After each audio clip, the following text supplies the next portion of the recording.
నీ సహోదరుడి విషయంలో, నీ సహోదరు విషయంలో ఏ విషయంలో అయితే నువ్వు ప్రయాసపడి నీకు మరలా వెనక్కి తిట్లు శాపనార్థాలు వచ్చాయో దాన్ని బట్టి నీ ఆశీర్వాదం ఉండదు, కానీ దేవుడు ఒక్కడే దానికి రివార్డ్ ఇస్తాడు. ఆమేన్, హల్లెలూయా. సో వారిని బట్టి నీలో ప్రవహిస్తున్న పరిశుద్ధాత్మ యొక్క ప్రేమ ప్రవాహం అనేది ఆపుకోవద్దు. దేవునికి స్తోత్రం, హల్లెలూయా. ఏమంటారంటే నిన్ను ఈ భూమి మీద తన ప్రేమ ఎలాగున్నదో నీ ద్వారా కనపరచాలని, మన ద్వారా కనపరచాలని ప్రభు చాలా ఇష్టపడుతూ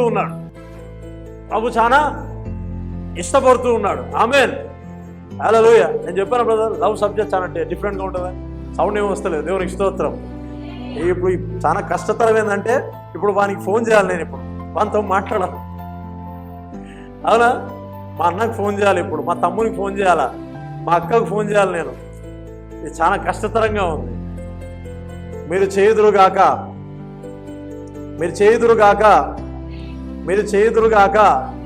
ఈ ప్రసంగం అయిపోయిన వెంటనే చేయుదురుగాక. హల్లెలూయా. మా సంఘంలో 2 వారాల క్రితం అదే వాక్యం చెప్తే నేను నిజంగా దేవుని ప్రేమ నీలో ఉంటే అర్జెంట్గా వాట్సాప్ ఓపెన్ చేసి మెసేజ్ పెట్టని చెప్పిరా. ఓ బ్రదర్ లేచి వచ్చి ఏమన్నా తెలుసా, అలా ఇగో నేను మెసేజ్ పెట్టినా, సారీరా నేను నన్ను తిట్టినా, నన్ను క్షమించు, ప్లీజ్ ఫర్గివ్ మీ అని పెట్టాడు. భలే అనిపించింది నాకైతే. ఓ రోజు గూగుల్ మీట్లో అట్లే వాక్యం చెప్పిన, ఓకే సేమ్ ఇదే సబ్జెక్ట్ కంటిన్యూగా ఒక వారం మొత్తం చెప్పిన. ఓకే, ఆ ఒక్క సర్మన్కి, ఆ ఒక్క సబ్జెక్ట్కి ఏమైంది తెలుసా, వాట్సాప్ బ్లాక్లన్నీ బయటకు వచ్చేసినాయి, ఫోన్ కాల్ బ్లాక్లన్నీ బయటకు వచ్చేసినాయి, ఫోన్ కాల్స్ వెళ్ళిపోయినాయి. సమాధానం పడ్డారు.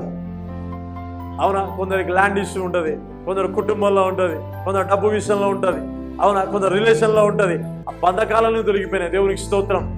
ఇది నీ ప్రార్థనకి ఆటంకంగా మారుతారు.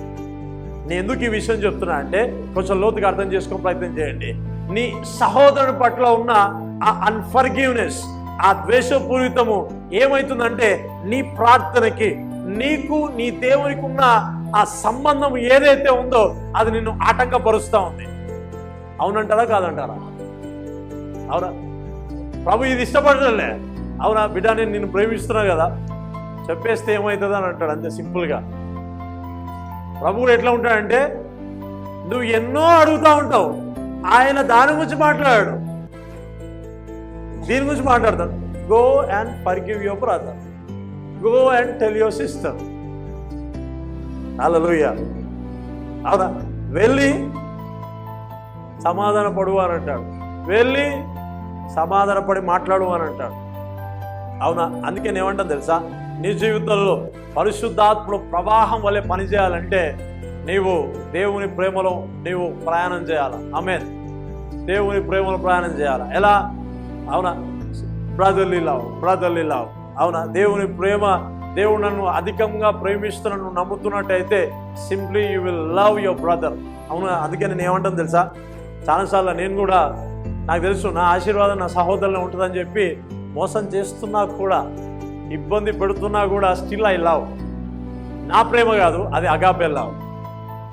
అవునా? కొందరు మినిస్ట్రీస్ గ్రోత్ అవ్వకపోవడం, కొందరు ఫైనాన్షియల్గా గ్రోత్ అవ్వకపోవడం, కొందరు రిలేషన్లో బ్రేక్ అవ్వడం, కొందరు ఆత్మీయతలో బ్రేక్ అవ్వడం గల కారణం ఏంటిదంటే అన్ఫర్గివ్నెస్. అంటే షోయింగ్, అంటే నీ సహోదరు పట్ల నువ్వు ఏ ద్వేషపూరితో, ఏ ప్రేమ నువ్వు కలిగి లేవో ఇది అన్నిటిపైన ప్రభావం పడుతుంది.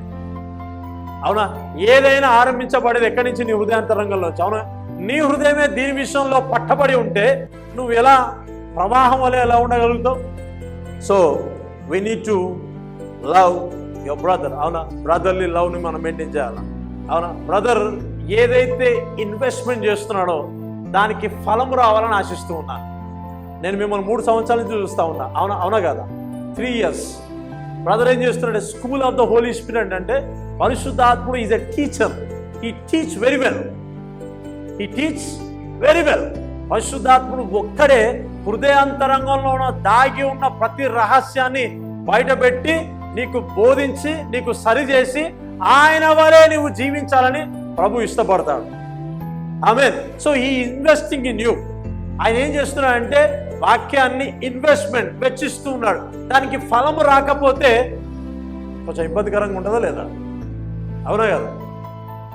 చూడండి, 3 సంవత్సరాలు వాక్యం బోధించి 4వ సంవత్సరానికి పరిశుద్ధాత్మ అంటే ఏంటిదో మాకు తెలియదని అపోస్తుల కార్యం 19వ అధ్యాయంలో అన్నట్టు అంటే ఎలా ఉంటుంది? అవునా కదా? ప్రేమ గురించి చెప్పి అసలు అంటే ఏంటిది అన్నట్టు ఎలా ఉంటుంది? అవునా కదా? సో ఏదైతే వెచ్చిస్తూ ఉన్నాడో దాని ఫలాన్ని ఆశించడం తప్పేం కాదు కదా? అవునా? సో మనం ఏం కావాలంటే రిప్రజెంట్ అంటే మనము ప్రభువును చూపించే వారిగా మనం ఉండాలి. దేవునికి స్తోత్రం. హల్లెలూయా. ఏమంటుంది తెలుసా? విశ్వాసిగా నీకు ఎన్ని గాయాలు తగులుతాయో సేవకుడిగా ఉన్న వ్యక్తులకి 100 గాయాలు తగులుతాయి. ఎక్కడి నుంచి? సంఘంలో నుంచే. ఎక్కడి నుంచి? కుటుంబంలో నుంచి. ఎక్కడి నుంచి? సమాజంలో నుంచి. అందుకనే ఒక దైవజున్ని దేవుడు తయారు చేయడానికి 20 సంవత్సరాలు తీసుకుంటాడు. 20 years.